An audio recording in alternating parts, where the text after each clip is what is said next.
السلام علیکم ورحمۃ اللہ، کیسے آپ سب ٹھیک ٹھاک ہے؟ Welcome back again to my new video. Recent کچھ ویڈیوز میں بات کی گئی تھی کہ مرد اور عورت کا پردہ کیسا ہونا چاہیے اور ان کا ڈریس کیسا ہونا چاہیے۔ آج کی حدیث میں آپ کو بتاؤں گا کہ نبی علیہ السلام نے فرمایا تھا کہ کہ آج کل کے دور کے حوالے سے نا اب دیکھیں جیسے نبی علیہ السلام کا دور مبارک گزرا، ٹھیک ہے؟ اس کے بعد جو لوگ آتے گئے 100 سال بعد، 2 سال بعد، 200 سال بعد، 300 سال بعد، تو وہ لوگ یہی سمجھا کرتے تھے کہ بس اب قیامت آنے والی ہے، اب قیامت آنے والی ہے، اب یہ دور آخری دور چل رہا ہے۔ لیکن اس وقت جس دور میں ہم ہیں نا، یقین مانے یہ تو بالکل ہی کہہ لیں کہ قرب قیامت ہے۔ لائک انتہائی پرفتن دور ہے، اور اس دور میں اگر کلمہ گو مسلمان، کلمہ پڑھنے والا اپنا ایمان ہی اس دنیا سے صحیح سلامت لے جائے نا قبر تک، تو بہت غنیمت ہے۔ تو اس کے بارے میں آج میں آپ کو حدیث شریف بتاؤں گا کہ نبی علیہ السلام نے فرمایا کہ قرب کیا اس کا مفہوم ہے کہ قرب قیامت یہ ایسے ہے کہ ایک وقت آئے گا کہ اگر انسان صبح کو مسلمان ہوگا تو شام کو کافر ہوگا، اگر شام کو مسلمان ہوگا تو صبح کو کافر ہوگا۔ اتنا پرفتن دور، اور مطلب آپ کہہ سکتے ہیں کہ انسان کو پتہ بھی نہیں ہوتا کہ اس نے کوئی ایسا کفریہ کلمہ اپنی زبان سے نکالا ہے جس کی وجہ سے وہ کافر ہو گیا ہے۔ تو یہ آج کل کا جو دور ہے۔ اب دیکھیں ایک حدیث اور بھی ہے کہ اگر تم کسی کو کافر کہتے ہو، ایک کلمہ گو ہے نا مسلمان، جیسے آج کل ہمارے بر صغیر پاک و ہند میں کافی یہ رواج چلا ہوا ہے، کسی کو بھی ہم کہتے تم کافر، تو کافر۔ تو اس کے بارے میں بھی ایک حدیث مبارکہ ہے، آپ صلی اللہ علیہ وآلہ وسلم نے فرمایا کہ اگر تم کسی کو کافر کہتے ہو نا، اور اگر وہ کافر نہ ہوا تو سمجھو کہ تم خود کافر ہو۔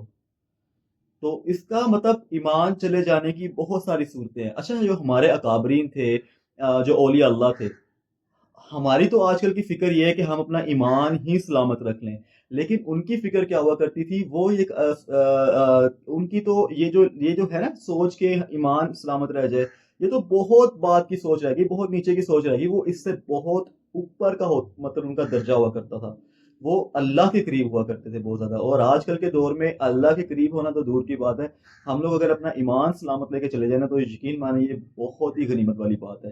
تو آج کل کے دور میں جیسے آپ نے دیکھا ہو کہ مسلمان کو کافر کہہ رہا ہے کہ تو مشرک ہے، تم قبروں پر جاتے ہو، تم یہ کرتے ہو، تم وہ کرتے ہو۔ تو آپ مجھے ایک بات بتائیے کہ جن کو یہ لوگ کافر کہہ رہے ہیں، مسلمانوں کی جماعت یہ نا اپنے آپ کو مسلمان ہی کہتے ہیں نا وہ، اور پھر دوسروں پہ فتویٰ لگاتے ہیں کہ تم کافر ہو، تم کافر ہو۔ آپ مجھے ایک بات بتائیے کہ اگر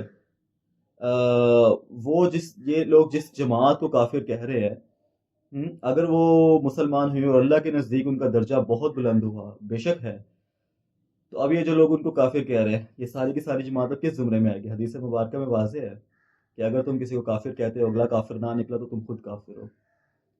تو یہ وہ فتنے کا دور چل رہا ہے۔ پہلے دور میں تو کسی کو مطلب مسلمان، کسی کافر کو بھی مطلب کہا جاتا تھا نا، اس کو بڑے ادب سے کہا جاتا تھا کافر، ایک بہت وہ والا ورڈ بولا سمجھا جاتا تھا۔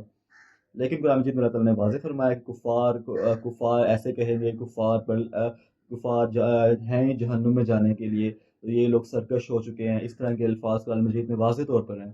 تو کہنے کا ایک مقصد یہ ہے کہ آج کل ہم لوگوں نے مسلمانوں کو بھی کافر کا درجہ دے دیا ہوگا، کہ ہم اپنے مسلمان بہن بھائیوں کو بھی کافر کہہ دیتے ہیں۔ تو بات سمجھنے کی یہ ہے کہ آج کل کے جیسے فتنہ آ رہا ہے نا ہر جگہ، آپ دیکھیں فتنہ کیا ہے۔ جیسے اس کی ایک شکل آپ دیکھ لیں، میں اشارہ کرتا ہوں کہ آج کل بہت سے لوگ ایسے جو کہ مطلب بچے بچے یا کہہ لو کہ 30s 40s کے لوگ، کہ جن کو دین کا علم نہیں ہوتا، اور وہ آ کے یوٹیوب کے اوپر بیٹھ جاتے ہیں، ٹی وی اسکرین کے سامنے بیٹھ جاتے ہیں اور کہتے ہیں جی کہ ہم عالم ہیں، اور یقین مانیں ان کو فالو کرنے والے اتنی تعداد میں پتہ نہیں کہاں سے آ جاتے ہیں، ملینز آف اس کے سبسکرائبرز ہو جاتے ہیں یوٹیوب چینل کے، اور آئی ڈونٹ نو کہ وہ لوگ کہاں سے آ رہے ہیں۔ لوگوں نے دین سمجھنے کا معیار ہی رکھ لیا ہوا کہ جو بھی اٹھ کے آ جائے گا ہم اسے سیکھنا شروع کر دیں گے۔ تو یہ معیار نہیں ہونا چاہیے۔ اس میں ایک حدیث مبارکہ ہے، نبی علیہ السلام نے فرمایا، اس کا مفہوم ہے کہ دین سیکھنے کے لیے کسی معتبر شخص کی پیروی کرو، ٹھیک ہے؟ آپ کا جو سورس ہے وہ اوتھینٹک ہو، ٹھیک ہے؟